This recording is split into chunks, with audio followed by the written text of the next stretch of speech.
समृद्धी महामार्गावरून एक अत्यंत भीषण अपघाताची धक्कादायक घटना समोर आली आहे। वर्धा तालुक्यातील विरुळ गावाजवळ ट्रक आणि कारच्या भीषण धडकेत 5 जणांचा जागीच मृत्यू झाला, तर एक जण गंभीर जखमी झाला आहे।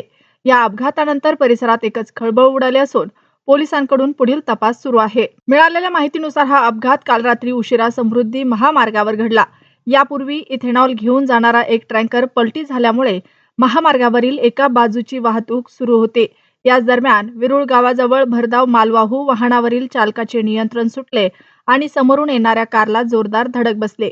धडक इतकी भीषण होती की कारने काही क्षणातच पेट घेतला। आगीच्या ज्वाळांनी संपूर्ण कार वेढली आणि कारमधील प्रवाशांना बाहेर पडण्याची कोणतीही संधी मिळाली नाही। या भीषण दुर्घटनेत कारमधील 4 जणांचा होरपळून मृत्यू झाला, तर मालवाहू वाहनातील एका व्यक्तीचाही मृत्यू झाला। आणखी एक जण गंभीर जखमी असून त्याच्यावर रुग्णालयात उपचार सुरू आहेत। घटनेची माहिती मिळताच महामार्ग पोलीस, पुलगाव पोलीस आणि बचाव पथक तातडीने घटनास्थळी दाखल झाले। अग्निशमन दलाच्या मदतीने आग आटोक्यात आणण्यात आले। काही काळ समृद्धी महामार्गावरील वाहतूक बंद ठेवण्यात आली होती। त्यानंतर टप्प्याटप्प्याने वाहतूक पुन्हा सुरू करण्यात आली। दरम्यान पुणे जिल्ह्यातील रांजणगाव MIDC मधूनही एक दुर्दैवी अपघात समोर आला आहे।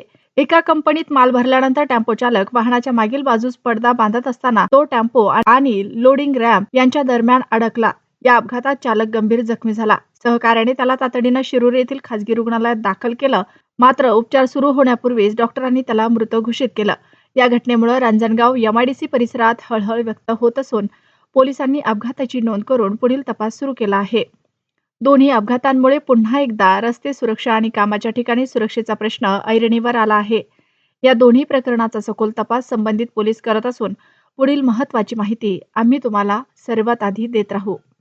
काल रात्री पुलगाव पोलीस स्टेशन हद्दीमध्ये समृद्धी महामार्गावर एक इथेनॉलचा टँकर पलटी झाला होता। तो नागपूरवरून येत होता, त्यामुळे त्या बाजूची जी वाहतूक व्यवस्था आहे ते विस्कळीत झाली होती। दुसऱ्या बाजूने टप्प्याटप्प्याने दोन्ही बाजूची वाहतूक सोडणे सुरू होते। त्या दरम्यान एक कारला मागून आयशर ट्रकने धडक दिली। त्यामध्ये टोटल 6 लोकांचा मृत्यू झाला अशी प्राथमिक माहिती आमच्याकडे आहे। त्यामध्ये कारमध्ये 4 सवार होते आणि ट्रकचे 2 सवार हे मृत्युमुखी झाले असं माहिती आहे। सध्या ते इथेनॉलचा टँकर पलटी झाला त्याला काढण्यासाठी पाठपुरावा चालू आहे। लवकरात लवकर दोन्ही बाजूची व्यवस्था सुरळीत होईल। जे आतापर्यंत माहिती आहे ते 4 जो कारमध्ये मृतक आहे ते सालोडचे राहणार आहेत आणि जो बाकी जो ट्रकचे आहे ते इतर राज्याचे आहे असं माहिती पडते।